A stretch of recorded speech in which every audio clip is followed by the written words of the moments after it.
এখানে কলকাতার নায়িকা দিয়ে আলোচনায় আসছে বা ওইভাবে ছড়াচ্ছে, আপনি দেশি নায়িকাদেরকে দিয়ে আলোচনায় আসছেন, এটা রহস্য কি? অনেকে বলছেন যে বাংলাদেশে নায়িকা নেই। না, আমি কে বলছে কারা? যারা দেশি বিদেশি চিনি না, আমি গল্পের প্রয়োজনে যাকে দরকার ছিল তাকে নিয়ে গেছি। আমি আসলে ওভাবে ভাবিনি যে কাকে কাস্টিং। তো প্রথমে স্টোরি থেকে নিয়ে চরিত্রটা কেমন হয়, তার অবয়ব, তার লুকটা কি দাঁড়ায়, কেমন লুকটা প্রথমে ডিমান্ড করে, তার কি পরিমাণ বয়স, কত বয়সের মেয়ে চাই বা নারী চাই, তো সেইগুলো সমস্ত কিছু বিবেচনা করে তাকে তরুণী অবস্থায় কতখানি কেমন দেখায়, তাকে বা কিশোরীর মা হিসাবে কেমন দেখায়, অনেকগুলো ফ্যাক্টর বিবেচনা করে আমরা কাস্টিংটা করেছি এবং এটা কমপ্লিটলি পুরো প্রোডাকশন টিমের ডিসিশন। এখানে দেশে বিদেশে এখানে যাকে উপযুক্ত মনে হয়েছে আমরা তাকেই নিয়েছি। অবশ্যই আমাদের দেশের মেয়েদের অগ্রাধিকার আমি পার্সোনালি বিলিভ করি। অবশ্যই তারা she was very suitable for this character, অবশ্যই সেই হিসেবে সে কাজ করেছে। দেশের নায়িকা সংকট মনে করেন? সংকট সব কিছুরই আছে, দেশের পরিচালকের সংকট, স্টারের সংকট, অনেক সংকট। মাত্র দুটো সারা বছর যদি ধরেন না 52টা সপ্তাহ, তো অ্যাটলিস্ট যদি 13-14টা ছবি সারা বছর চলে, প্রতি মাসে যদি একটা দুটা করে যদি বড় সিনেমা আসে, প্রতি মাসে একটা করে যদি আসে তাহলে তো হবে। তো সেই সিনেমা নির্মাণ করতে পারছি কোথায় আমরা? সংকট সব জায়গাতেই আছে।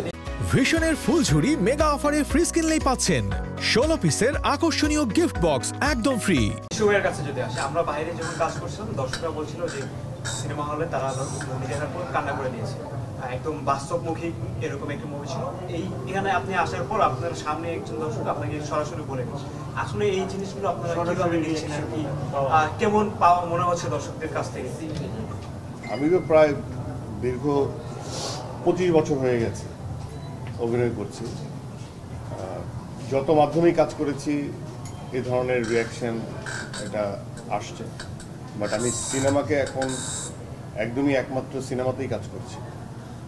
তো এই অনুভূতিগুলো মানে এইভাবে প্রকাশ করা যায় না, মানে এটা বারবার একই কথা বলা হবে। একটু আগেও বলেছি যে কেমন লাগে, কি অনুভূতি, অবশ্যই আরামের। এবং এটা তাদের, আমি ব্লেস যে তারা আমাকে পছন্দ করে এবং তারা মুখের সামনে এই প্রশংসাটা করে দিল, কারণ তারা মনে করে যে আর যদি কখনো দেখা না হয়। সো এটা সবসময় আনন্দের এবং সবসময়ই আমাকে এগুলো ইন্সপায়ার করে এবং আমার তখন মনে হয় যে মানে আমি কোনোভাবে হয়তোবা স্পিরিচুয়ালি কানেক্টেড তাদের সাথে, যে নাহলে আমাকে কেন তারা অন্তরে নিয়ে পারফরমেন্সে একটা মানুষ দেখে কেঁদে দিচ্ছে এবং সে তার কাছে বিশ্বাসযোগ্য মনে হচ্ছে। কারণ আমার যে স্পিরিচুয়াল যে আত্মাটা ওইখানে যেখানে যে নিশান হয়ে গেল, উনিও ওই নিশানের খুব কাছাকাছি হয়তো বা পৌঁছে গেছে, এই জন্য দে আর কানেক্টেড, এটা আমার কাছে মনে হয়। না হলে সে আমার অনুভূতি এইভাবে টাচ করে কীভাবে মানুষ, মানে এটা আমার কাছে খুবই মাঝে মাঝে ইম্পসিবল মনে হয়, অসম্ভব মনে হয়। কারণ আমি যখন মুভি দেখি তখন সব চরিত্র আমাকে কানেক্ট করে না, আমি 10টা দেখার পরও আমাকে কানেক্ট করে না, আমি বারবার দেখি। হ্যাঁ।